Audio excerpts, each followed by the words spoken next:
My daughter turned her back on me. After I died, she discovered my secret. The church was almost empty. Only 12 people came to David Miller's funeral. None of them cried.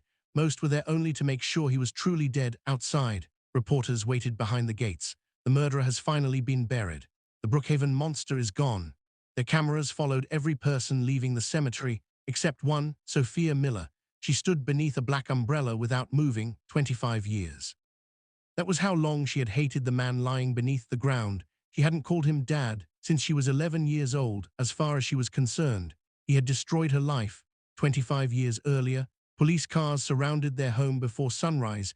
Red and blue lights flashed through the windows. Sophia remembered hiding behind the staircase. She watched officers drag her father outside in handcuffs. Neighbors stood in the street. Some shouted, others spit at him. Murderer, monster, David never fought back. He never defended himself. Instead, he searched the crowd, looking for only one person, his daughter. When he finally saw her, he smiled, not because he was happy, because he didn't want the last face she remembered to be one filled with fear. Sophia looked away. That was the last time she ever saw him. Back at the cemetery, a voice interrupted her thoughts. Miss Miller, an elderly woman, stood beside her. She wore a dark blue coat and held a small wooden box. I promised your father that I would give this to you only after his funeral. Sophia frowned. I don't want anything from him. Woman nodded sadly. He knew you would say that. She gently placed the box into Sophia's hands. Please, open it before you throw it away. Then she quietly walked toward a waiting taxi and disappeared. Sophia sat alone inside her car. Rain tapped softly against the windshield. She stared at the wooden box for several minutes. Finally, she opened it. Inside, there was no money, no jewelry, only three things: an old silver pocket watch, a tiny key with the number *214 engraved on it, and a folded letter across the front. In David's handwriting were 6 words, for my little sunshine only, **. Sophia froze. Her father hadn't called her that since she was a child. Slowly, she unfolded the letter. It contained only one sentence, **. If you still believe I murdered Thomas Bennett, burn this letter and forget I ever existed. **. Below it, another sentence, **. But if even one part of your heart still remembers the father who loved you, **. Go to locker 214 before midnight. **. Sophia's breathing became uneven. For the first time in 25 years, she wasn't feeling hatred. She was feeling doubt. Outside, a black SUV quietly started its engine. Inside, a man lowered his binoculars. He spoke into his phone. She opened the box. A cold voice answered immediately. Good. After 25 years, the game finally begins. The black SUV remained parked across the cemetery. Its headlights stayed off. The driver never looked away from Sophia. Inside, a man in his 50s slowly closed a leather notebook. She took the key. Woman sitting beside him didn't even look up. She was always going to. Now, the man smiled. We wait. David planned every step. He never planned for us. Sophia drove home in complete silence. The wooden box rested on the passenger seat. Every few minutes, she glanced at it, the pocket watch, the key, the letter. None of it made sense. For 25 years, she had believed one thing: her father was a murderer. Now, for the first time, she wasn't sure. Her apartment felt unusually quiet. She placed the box on the kitchen table, then opened an old photo album she hadn't touched in years.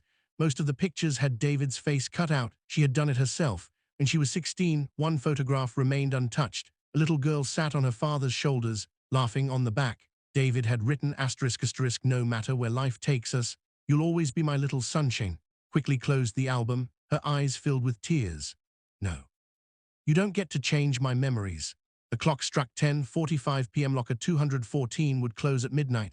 She had 15 minutes to decide: forget everything, or find out why a man everyone called a monster had left behind a secret. Sophia grabbed the key. I'm going.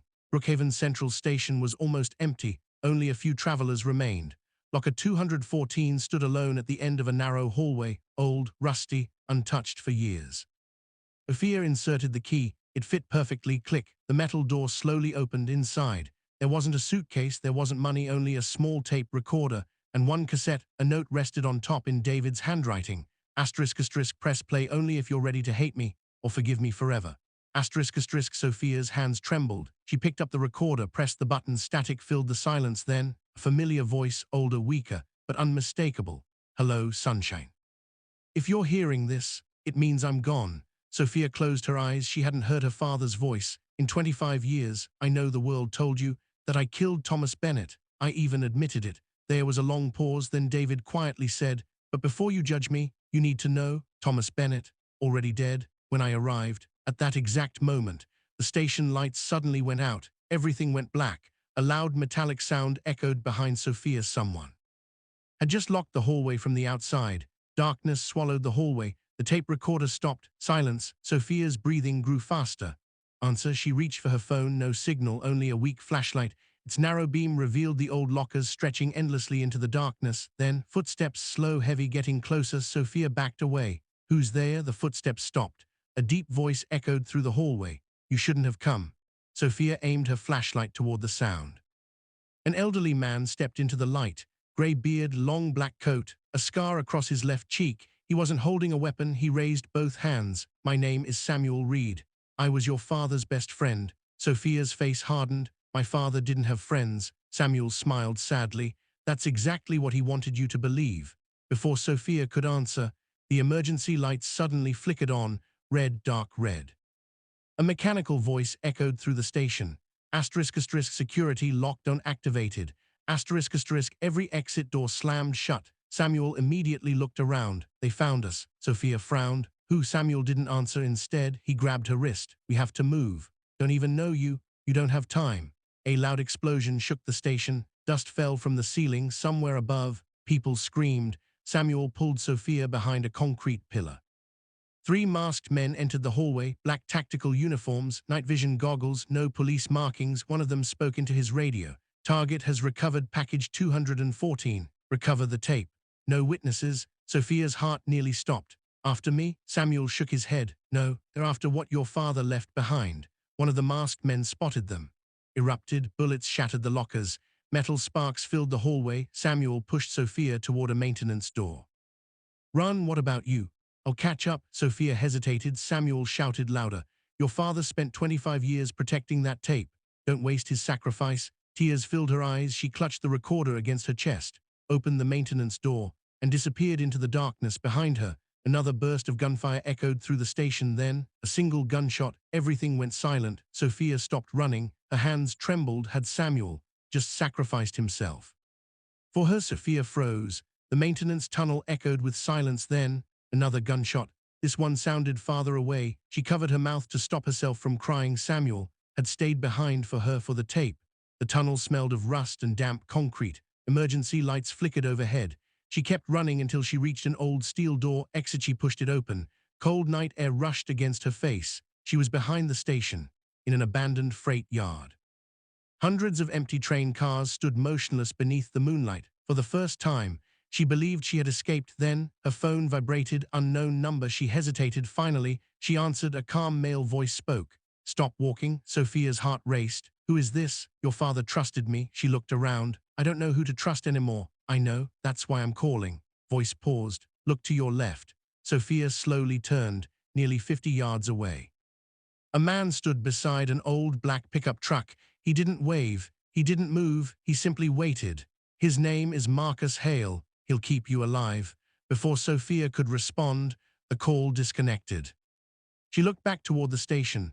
Police sirens finally filled the night. Too late, much too late. Muckers quietly opened the passenger door. "If we stay, they'll find you." Safa gripped the tape recorder tighter. Her other muckers looked directly into her eyes. "Same people. Destroyed your father's life." Safa got into the truck. Seconds later, two black SUVs burst through the station gates. Muckers started the engine. The pickup roared forward. The chase had begun. Inside the first SUV, a woman in an elegant gray suit watched the pickup disappear. She wasn't angry. She smiled. "Sir, David's plan survived." One of the men beside her uskered. "Should we eliminate the gull?" This woman slowly shook her head. "Nah, yet. She still has to lead us to the final truth."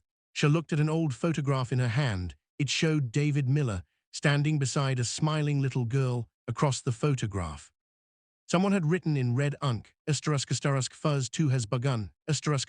This woman folded the picture, then quietly whispered, "Welcome to the game, Safa. You have no idea. Your father has been planning this day for 25 years." Muckers drove without saying a word. The old pickup sped through deserted back roads. Behind them, the headlights of the black SUVs disappeared. For now, Safa still clutched the tape recorder against her chest. Finally, she broke the silence. Hurraya, Muckers kept his eyes on the road. My name is Muckers Hale. I worked homicide for 32 years. I was also your father's closest friend. Safa laughed bitterly. My father never had friends, Muckers sighed. That's exactly what David wanted you to believe. An hour later, the truck stopped in front of a forgotten lakeside cabin. The windows were boarded shut. The roof was old. The place looked abandoned. Muckers unlocked the front door. Been hiding here for 18 years. Safa looked around. The cabin was covered with newspaper clippings, every wall, every table, every shelf, all about one cuss, Esteraskastarask, as Thomas B. and NETT Mudder, Esteraskastarask. Safa slowly walked toward the largest board in the center, a photograph of her father below it. Someone had written in red Mucker, Esteraskastarask, Anasan Esteraskastarask. She immediately turned toward Muckers. Near Muckers nuddered. I knew the day he confessed. Safa stared at him. Then why didn't you stop at? Muckers slowly sat down, his eyes filled with regret, because David made me promise, looked me in the eyes, and swore that if I exposed the truth, you would die. Salansa. Safa couldn't breathe. What did you just say? Muckers opened an old metal box. Inside were dozens of letters, all addressed to Safa. None had been opened. Her wrote one every month, kept every single one. Safa gently picked up the first letter. The envelope was dated.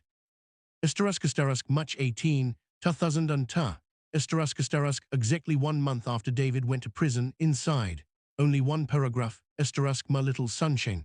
Esteraskastarask, if one day you believe I abandoned you. Esteraskastarask, pleasure forgive ma. Esteraskastarask, as hardest prison isn't the one built with steel. Esteraskastarask, it's living every day knowing your daughter hates you. Esteraskastarask, and never being allowed to tell her why. Esterask. A tear landed on the page. Safa quickly wiped it away. Nah, thus can't be real. Muckers quietly whispered at his. It's only the beginning. Suddenly, the tape recorder Safa had taken from locker 214 turned on by itself. Static filled the room. Then David's voice returned. If you're listening to this, it means Muckers finally trusted you. Muckers's face turned pale. Never pressed play. David continued. Muckers, if you're alive, thank you. I know you're wondering why the recorder activated. It's because I knew exactly where you'd take Safa. Muckers slowly looked around the cabin. David's next words sent a chill through both of them. Now look, behind the fireplace. Muckers froze. His hands began shaking, because David had never been inside this cabin, not once. Slowly, Muckers walked toward the old stone fireplace. There, hidden beneath a loose brick, was a small black envelope across the front. 6 words were written in David's handwriting. Esteraskastarask, don't open this until na. Esteraskastarask. Muckers stared at the black envelope. His hands refused to move. Safa looked at him. Upon it, Muckers swallowed. Waited 25 years. Now I'm afraid.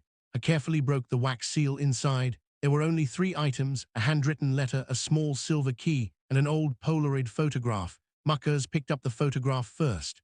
The culk instantly disappeared from his face.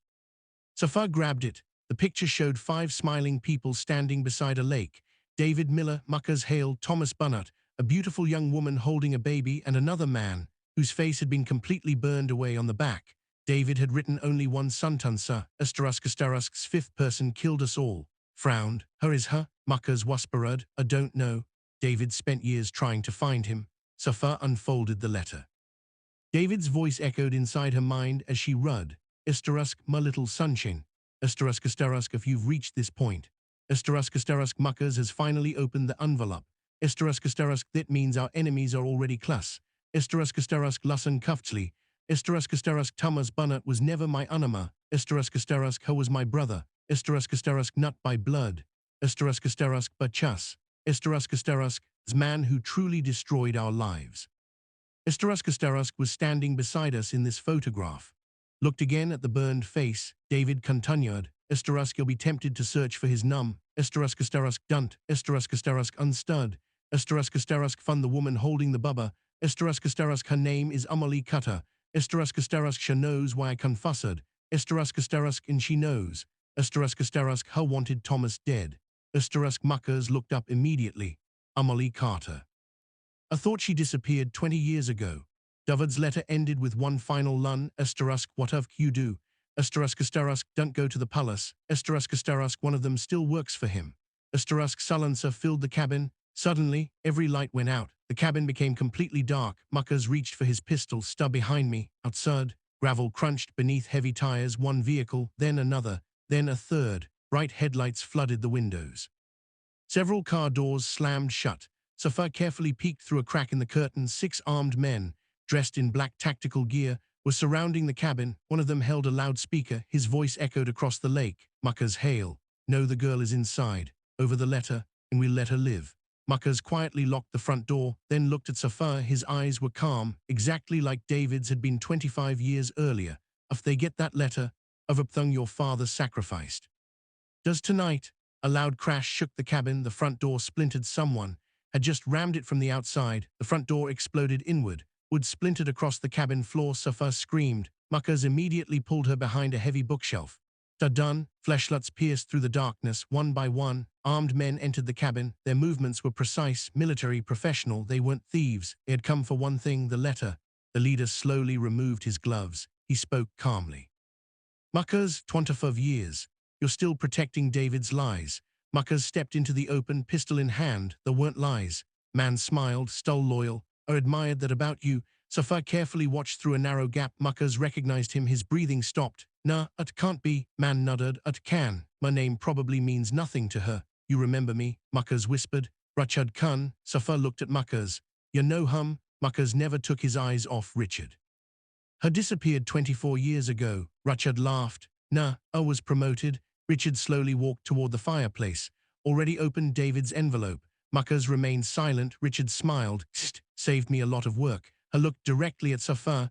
Your father was a brave man. Suffered 25 years. For absolutely nothing. Safar's voice shook. What do you mean? Richard's smile widened. Because protected the wrong secret. Muckers suddenly shuddered. Don't listen to him. Richard ignored him. I thinks Thomas Bunnett was the target. Wasn't. Sullencer. Richard leaned closer. Real target? Was you? Safar froze. Ma, you were only 11. Richard nodded. Exactly. If David hadn't confessed. Yo, Stuv died. Muckers's face turned pale. Richard had just revealed the one truth David had sworn to protect forever. Safar couldn't breathe. My father. To prison. To save Ma. Richard calmly answered. Yes. If he had refused, you never would have reached your 12th birthday. Outside, a helicopter suddenly appeared above the lake. Its spotlight flooded the cabin. Richard looked out the window. His smile disappeared. Nah, they found us. One of his men rushed inside. Have incoming vehicles, multipla. Richard cursed under his breath. Muckers frowned. Her other, frightened mercenary answered. Not police. They're the people who have been hunting Richard Kane. The first time that night, Richard looked afraid, very afraid. The helicopter circled above the lake. Its spotlight swept across the cabin. Richard Kane's confident smile disappeared. For the first time in 25 years, he looked afraid. 3 black armored SUVs burst through the trees. They stopped only yards from the cabin. The doors opened. Men dressed in dark suits stepped out. No masks, no military patches. Only one silver emblem on their jackets. A raven. Richard whispered, no, they're here. Marcus frowned. Who are they? Richard slowly backed away from the window. Raven circle. They don't forgive betrayal. One of Richard's mercenaries rushed inside. Have less than 2 minutes. Richard grabbed the black envelope from the table. Marcus raised his pistol. Put it down. Richard smiled again. You still think this letter matters? He tossed it back toward Sophia. The letter isn't the prize. Sophia caught it. Then what is? Richard looked directly into her eyes. You, silence. Marcus tightened his grip on the pistol. Richard continued. Your father spent 25 years making sure nobody discovered. You really are? Sophia stared at him. I'm David Miller's daughter. Richard slowly shook his head. No, you're much more than that. Outside, the leader of the Raven Circle stepped out of the first SUV, an elderly man, perfectly dressed, silver hair, walking with a cane. Yet every person around him stood in complete silence. He calmly looked toward the cabin, then spoke into a radio. Bring me the girl.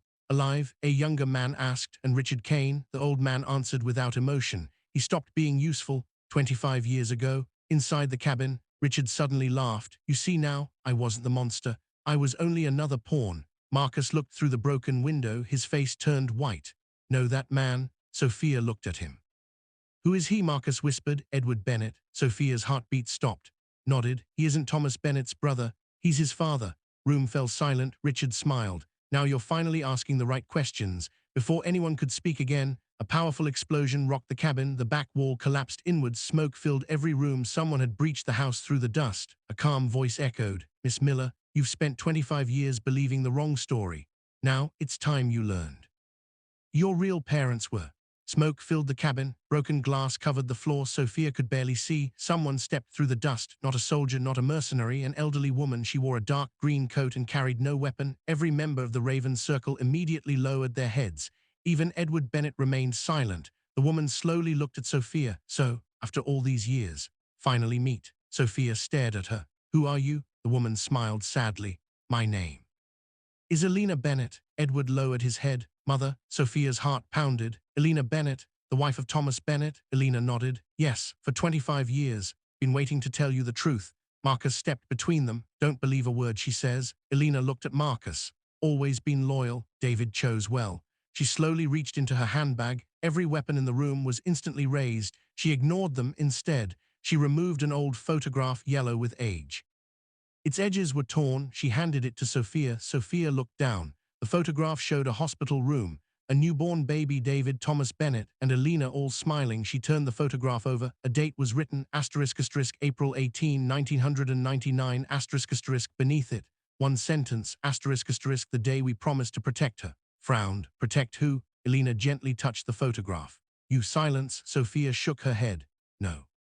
I'm David Miller's daughter. Elena whispered. Yes. Was your father. Every way that mattered. He wasn't the man. Gave you life. Marcus closed his eyes. He had hoped this moment would never come. Sophia slowly stepped backward. No, no, my mother died when I was 11. Elena's eyes filled with tears. No, she disappeared because she wanted you to live. Sophia couldn't breathe. What are you talking about? Before Elena could answer, Richard Kane laughed loudly.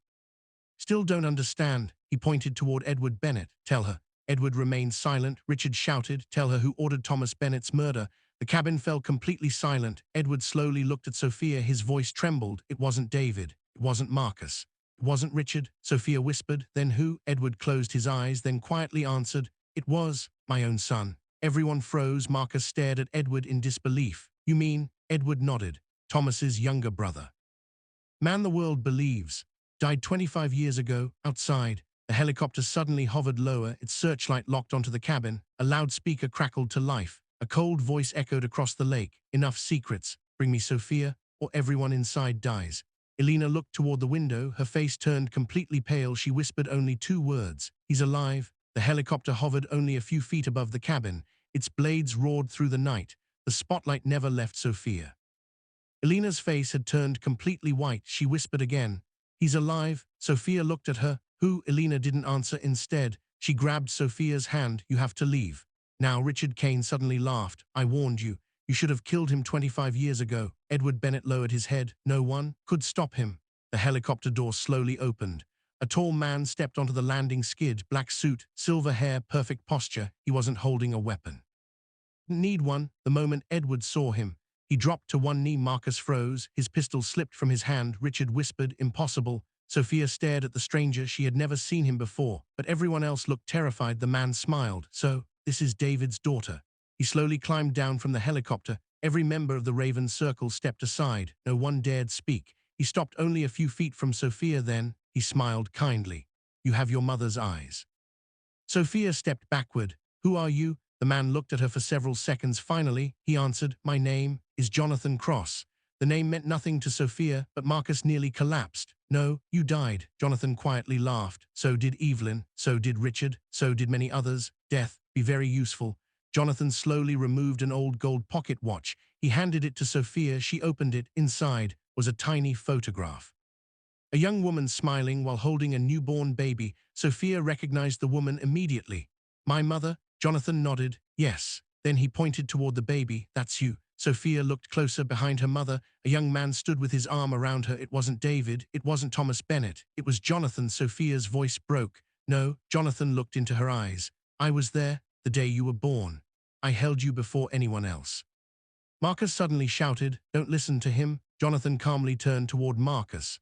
Protected David's secret long enough. He looked back at Sophia. Ask yourself one question. If David was truly your father, was your birth certificate sealed by a federal court? Sophia's heartbeat stopped. Birth closed his eyes. He knew David had begged him never to reveal it. Jonathan smiled. Been searching for the truth about Thomas Bennett. He slowly shook his head. Wrong question. The real mystery has always been, wanted your family erased the day you were born, before anyone could move. Jonathan's phone vibrated. He glanced at the screen. His smile disappeared. Only one message appeared. Asterisk asterisk David's final file has been opened. Asterisk asterisk Jonathan whispered, "No, actually planned for this." Then, for the very first time, the most powerful man in the room looked afraid. Silence filled the cabin. No one moved. Jonathan Cross stared at the message on his phone. Asterisk asterisk David's final file has been opened. Asterisk asterisk for the first time. Confidence disappeared from his face. Marcus noticed it immediately. He never expected that. Jonathan slowly locked his phone. Find the file. Now, within seconds, his men spread through the cabin, turning over furniture, ripping paintings from the walls, breaking floorboards. Sophia looked at Marcus. "What file?" Marcus hesitated, then quietly answered. "I don't know," Jonathan smiled.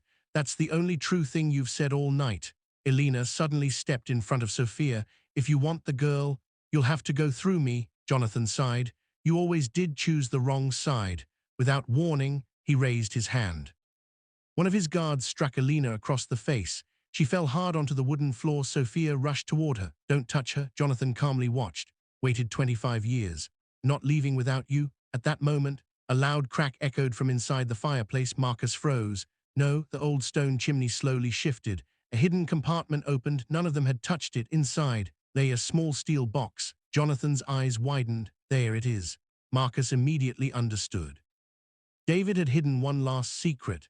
Even from him. Sophia grabbed the box first. It was surprisingly heavy. A brass plaque on the lid read, asterisk asterisk open only when the hunter finds you, asterisk asterisk below it. David's handwriting, asterisk if Jonathan Cross is standing in front of you, asterisk asterisk then everything happened exactly as I planned. Asterisk Jonathan's calm expression vanished. "No, couldn't have known," Marcus whispered. "He knew. Always knew." Sophia opened the steel box. Inside there wasn't money, there wasn't evidence, there was only a USB drive, an old family photograph, and a sealed envelope. Across the envelope, David had "My daughter. The whole truth." Asterisk asterisk Sophia reached for it. Jonathan shouted, "Stop her." His guards rushed forward before they could reach Sophia. The cabin windows exploded inward. Flashbangs rolled across the floor. White light filled every room. Gunfire erupted outside.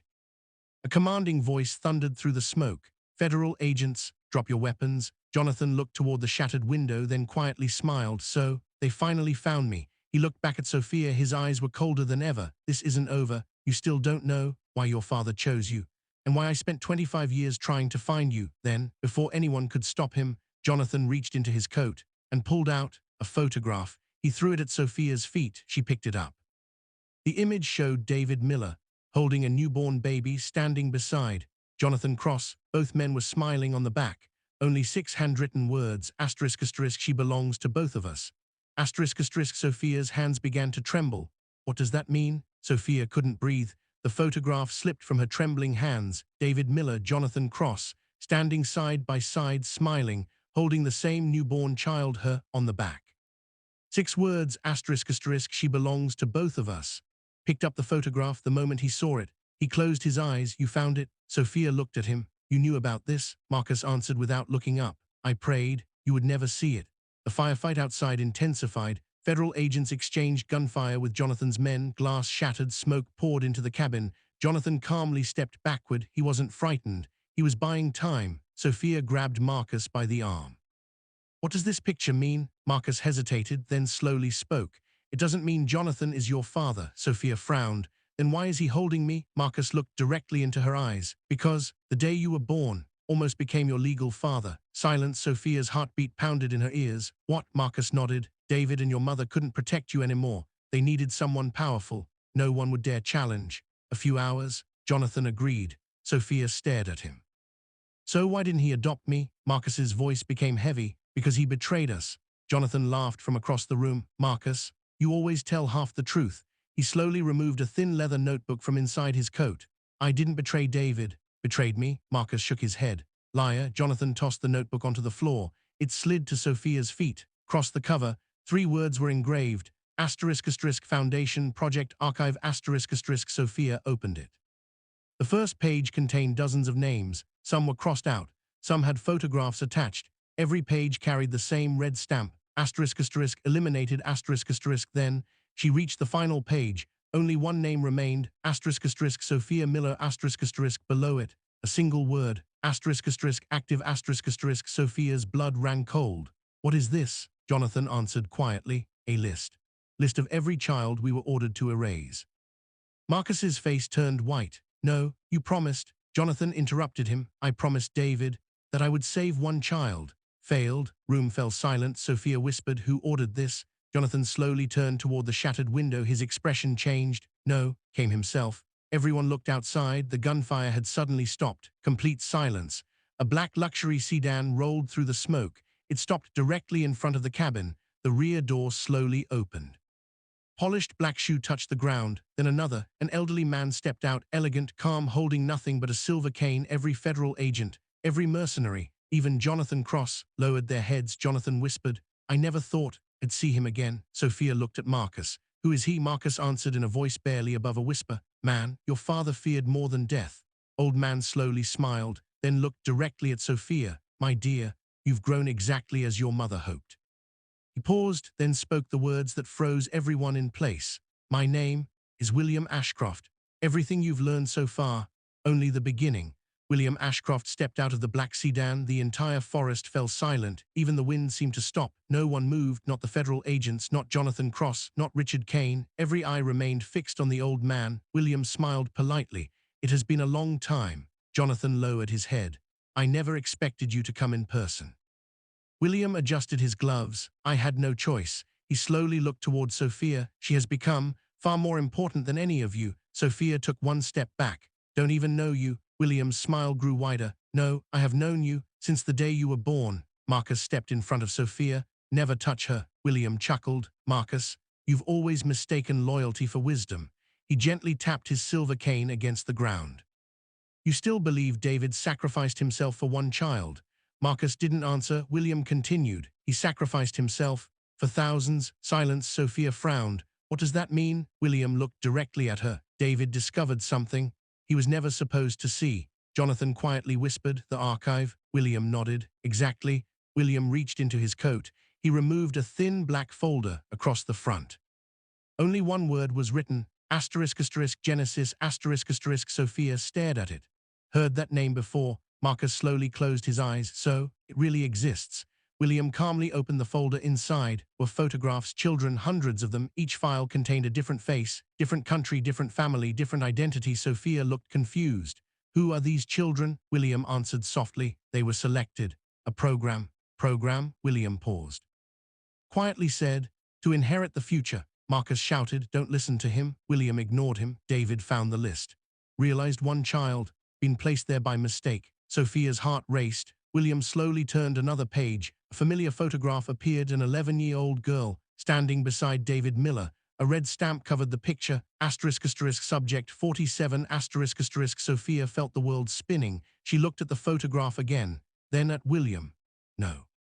William nodded. Yes, you. Jonathan stepped forward. Tell her everything. William's smile disappeared. No, yet. He looked toward Sophia one last time. Your father spent 25 years making sure you never learned the truth. Believed ignorance would protect you. Was wrong. William slowly pointed his cane toward the steel box still lying on the floor. The USB drive. It contains David's final confession.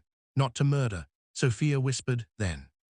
Did he confess to? William's eyes became cold. He confessed to stealing you. Room froze. Marcus stared at William. Jonathan stopped breathing. Even Alina covered her mouth. Sophia whispered only one word. What? Before anyone could answer, the USB drive inside the steel box suddenly began flashing. A hidden speaker activated. David's voice echoed through the shattered cabin. If you're hearing this, it means William Ashcroft found you. A long pause, then David quietly said, Sophia. First thing you must understand is this. William just told you is exactly what I wanted him to believe. David's voice echoed through the ruined cabin, calm, steady, exactly as Sophia remembered. If you're hearing this, it means William Ashcroft found you. A long silence followed, then he spoke again. First thing you must understand is this. William just told you is exactly what I wanted him to believe. William's smile slowly disappeared. What? David continued.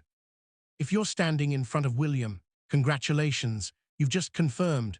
Never discovered the real truth. Jonathan frowned. Impossible. William remained silent for the first time. He looked uncertain. David's recording continued. William believes this story began the day Thomas Bennett died. Is wrong, believes Sophia was the reason I surrendered. Is wrong, believes he controlled every move I made. Brief pause. He is wrong about everything. Marcus slowly smiled. I knew it. Sophia looked at him. Knew. Marcus nodded. David never played defense. Always played 3 moves ahead. David continued. William, if you're listening, I know you're searching for Project Genesis. I spent 25 years making sure you never found it. William suddenly shouted, where is it? His calm mask had finally broken. David almost sounded amused. You searched my prison cell. You searched Marcus' home. You searched every locker, every bank account, every safe house.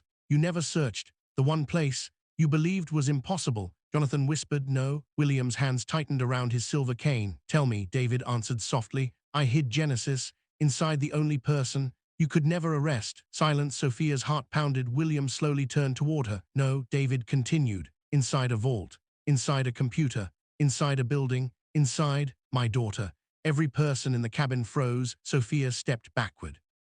What does that mean? Marcus closed his eyes. He finally told you. David's voice softened. When you were 11, I gave you something. You thought it was only a birthday gift. You wore it every single day. Sophia instinctively touched the silver necklace around her neck. She had never taken it off, not once since childhood. David whispered, the necklace isn't a necklace. It's the key. William's breathing became uneven. Jonathan stared at the pendant. Richard Kane whispered, my God. David continued, inside that silver locket is the only encryption key capable of opening Genesis. William smiled again. So, it's finally over. He slowly extended his hand. Give me the necklace. Sophia instinctively stepped back. No, William sighed. I hoped you wouldn't make this difficult. He snapped his fingers. Dozens of laser sights suddenly appeared. On Marcus, on Alina, on Jonathan, on every federal agent. William looked calmly into Sophia's eyes. You have 60 seconds. Me the necklace, or everyone you care about dies. Time on William's watch began counting down. 00:59, 00:58, 00:57. David's recording played one final sentence. If William ever asks for the necklace, whatever happens, **, don't let him open it. **, William Ashcroft's watch continued counting down. 00:56, 00:55, 00:54. No one moved. The red laser sights remained fixed on every person inside the cabin. Marcus slowly raised both hands. Sophia, don't. William smiled. A wise decision. Marcus shook his head. Not talking to you. He looked directly at Sophia. David trusted you. Trust him. Sophia wrapped her fingers tightly around the silver necklace. For 25 years. She had worn it every single day. She had believed it was only a gift from her father. Now, it had become the center of a war. William calmly extended his hand. Necklace, Sophia whispered. No, William sighed. I hoped you would choose differently. He nodded once. One of his snipers immediately adjusted his aim toward Marcus. 00:38, 00:37, 00:36. Jonathan suddenly stepped forward. No, William looked at him. You disappoint me. Jonathan ignored him. He stood between Marcus and the sniper's laser. If someone dies today, it won't be him. William raised an eyebrow. So you finally remembered your conscience. Jonathan smiled sadly. No, I finally remembered David. Sophia looked at Jonathan. You knew my father that well? Jonathan nodded. He once saved my son's life. I repaid him by betraying him. Regretted it every day since. Silence. William's patience was disappearing. 00:22, 00:21, 00:20. He looked at Sophia one last time. Enough. Them. Every sniper tightened their trigger then. A sharp metallic click echoed through the cabin. Everyone turned. Alina was holding an old revolver. Its barrel was aimed directly at William Ashcroft. Her hands trembled, but her eyes did not. William laughed. You won't shoot. Alina answered quietly. No, I won't. She slowly lowered the revolver. William smiled. New bang. The shot echoed through the forest. William cried out in pain. The bullet struck his silver cane. The hidden mechanism inside shattered. A small glass vial rolled across the floor. Marcus stared at it. No. William's face turned pale. He lunged toward the vial. Too late. The vial shattered inside. A tiny black memory chip slid across the wooden floor. Sophia picked it up. William froze for the first time in 25 years. Pure fear filled his eyes. David's recording suddenly activated again. I knew you'd hide it there, William. Never trusted banks. Never trusted computers. You trusted only yourself. A pause. So I made sure you carried the evidence. Every single day. Marcus looked at the memory chip. What is it? David answered. The original surveillance footage. The footage William erased. The night Thomas Bennett was murdered. William whispered. No, David continued. One video, 43 minutes. The face of the real killer, captured from 3 different cameras. Every person in the cabin turned toward William. He slowly stepped backward. There was nowhere left to run then. A calm smile returned to his face. You still don't understand. He looked directly at Sophia. That recording doesn't destroy me. It destroys you, Sophia frowned. What are you talking about? William whispered one sentence, the sentence David had feared for 25 years. The real killer, someone you loved. Silence, no one breathed. William Ashcroft's final words echoed through the shattered cabin. Real killer, someone you loved. Sophia stared at him. No, you're lying. William slowly smiled. Don't need to. The evidence will. Marcus carefully picked up the tiny memory chip. His hands trembled. David died protecting this. Jonathan looked at the chip. So this is what 25 years cost. William quietly laughed. You still don't understand. Marcus ignored him. He inserted the chip into a portable video reader lying inside the steel box. The screen flickered. A date appeared. October 14, 2001 9:43 p.m. The recording began. A security camera overlooked the entrance of Bennett Industries. Thomas Bennett stepped outside carrying a leather briefcase. He looked nervous every few seconds. He glanced behind him then. A black sedan stopped beside the building. A man stepped out. His face wasn't visible. The hood covered everything. Thomas smiled. As if he knew him, they shook hands, then disappeared inside the building. Sophia whispered, so Thomas knew him? Marcus nodded. Well, the video skipped forward 9:58 p.m. The 2 men walked back outside. This time, they were arguing. Thomas looked frightened. The hooded man reached into his coat. Marcus leaned closer. Pause. No, playing. The hooded man drew a pistol. One shot. Thomas collapsed. Sophia covered her mouth. Marcus closed his eyes. Jonathan slowly looked toward William. You really did it? William didn't answer. Then, the hooded man removed his hood. Everyone stared at the screen. Sophia stopped breathing. No, it wasn't William, it wasn't Jonathan, it wasn't Richard, it wasn't Marcus. The killer was Edward Bennett, Thomas Bennett's own father. The room fell completely silent. Edward slowly sank to his knees. Tears streamed down his face. Never wanted to kill my son, Sophia whispered. Then why? Edward looked at William. He gave me a choice. My son. Or my granddaughter, William quietly corrected him. Granddaughter, your entire bloodline. Edward broke down. He said if Thomas exposed Genesis, our whole family would disappear. I believed him. Marcus whispered, my God. Edward looked toward Sophia, carried this guilt. For 25 years, I wanted to confess. Every single day, William calmly interrupted. And yet, you never did. Edward closed his eyes. No, because every year, you reminded me what would happen. Suddenly, a portable video reader beeped. A second hidden file appeared. Video 2 of 02 **. Marcus frowned. David never mentioned another recording. Sophia pressed play. The screen turned black. Then, David Miller appeared. He was sitting inside a prison visitation room, looking directly into the camera. If you've just watched the murder, then you've only learned half the truth. He paused, then quietly said, the person who pulled the trigger wasn't the person ordered the murder. David slowly looked into the camera. His eyes filled with tears. Sophia, the man responsible, standing in that room, right beside you. Cabin fell into complete silence. David's final words echoed through the room. Man responsible, standing in that room, right beside you. Sophia slowly looked around. Marcus, Jonathan, Edward, Elena, Richard, William Ashcroft. Every face carried fear. Every face carried secrets. But only one showed absolute confidence. William smiled. He still thinks, can beat me.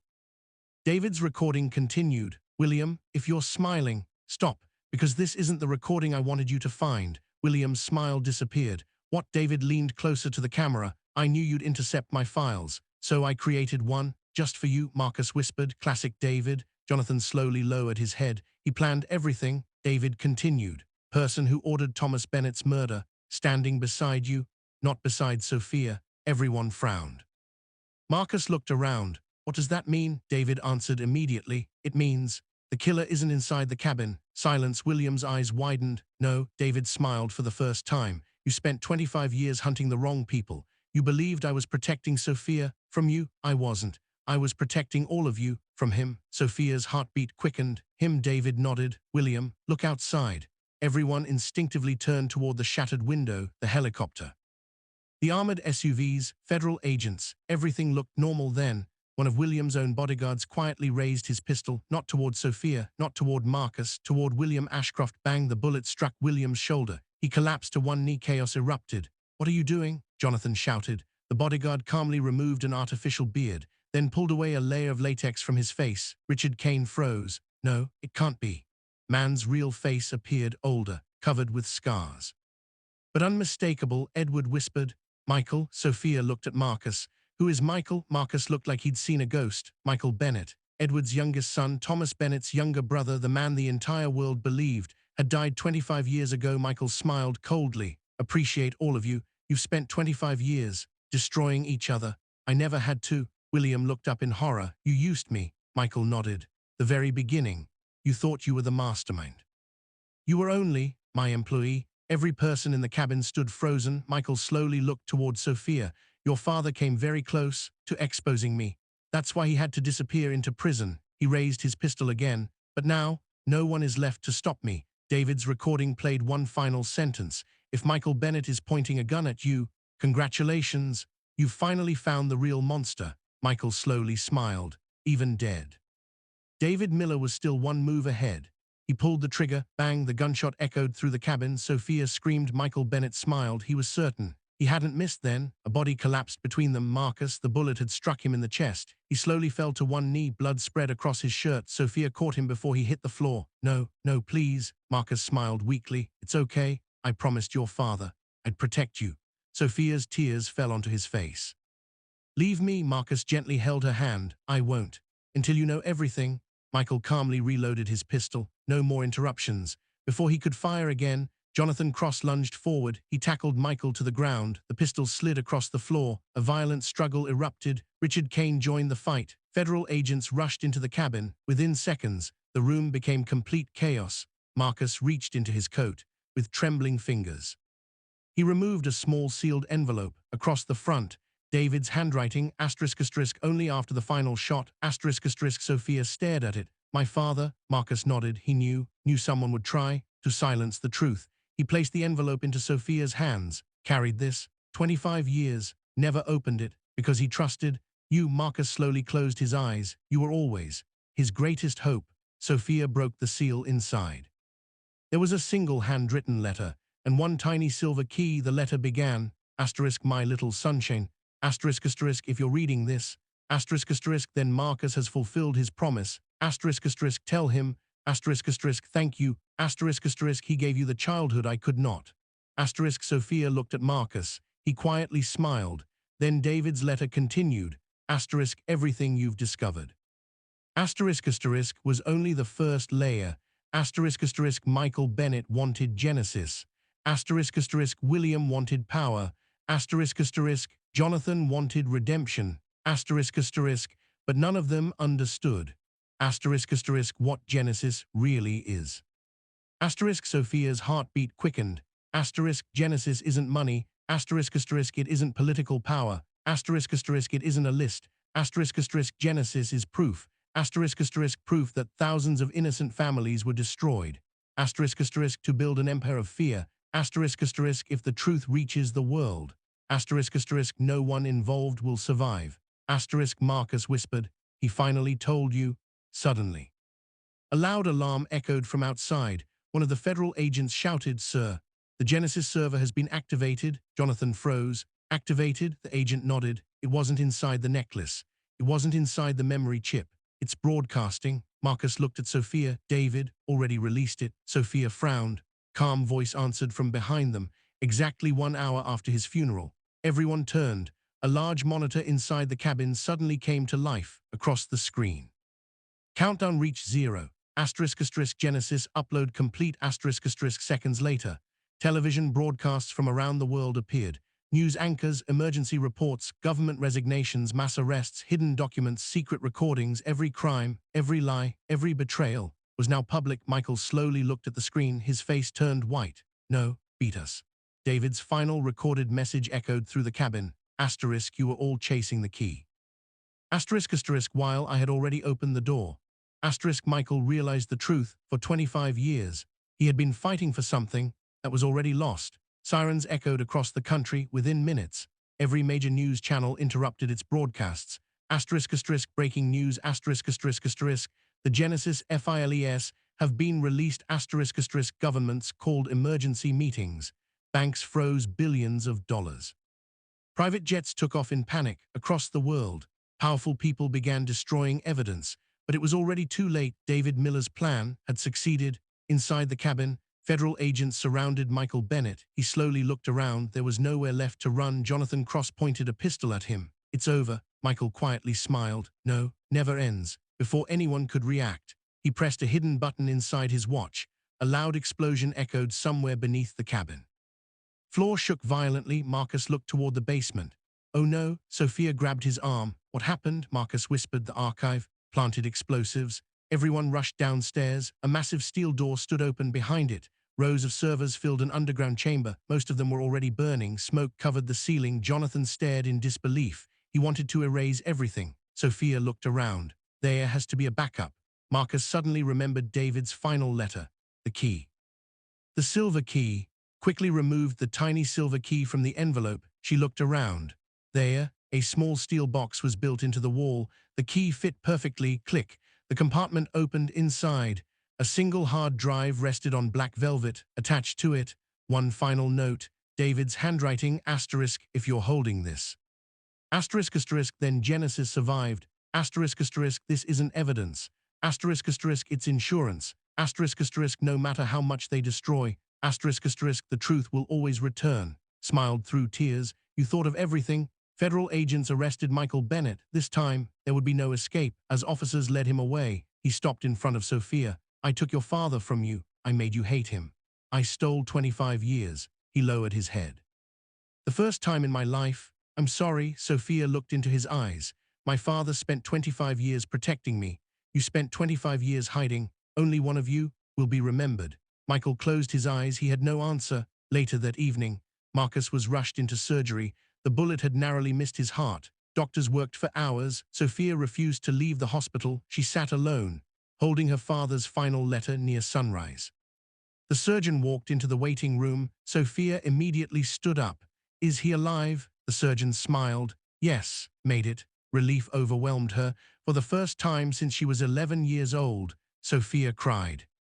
Not because she had lost someone, but because she finally had hope. Outside the hospital, the sun slowly rose. Its light fell across David Miller's old grave. A single white lily rested on the stone beside it. Someone had placed a handwritten note. Only 6 words were written. Asterisk asterisk, you kept your promise, old friend.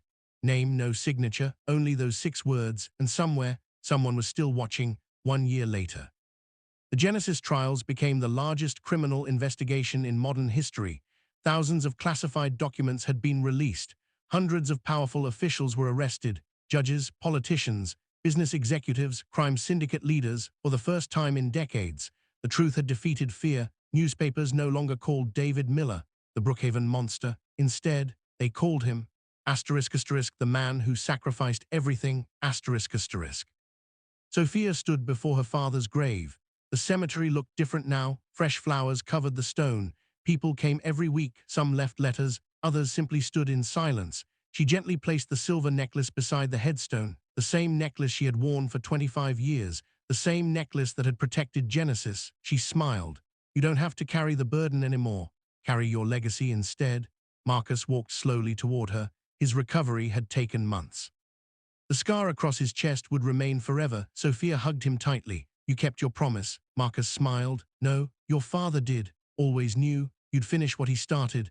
A black car quietly stopped near the cemetery. Jonathan Cross stepped out. He no longer wore expensive suits. He no longer had bodyguards. He carried only a small wooden box. He handed it to Sophia. "I found this while clearing David's prison cell." Sophia opened it. Inside, she found hundreds of folded papers. Every single one was addressed to her, one letter for every month. Of the 25 years he spent behind bars, more than 300 letters, none had ever been sent. Marcus quietly whispered, "He wrote to you every month, even when he knew you would never read them."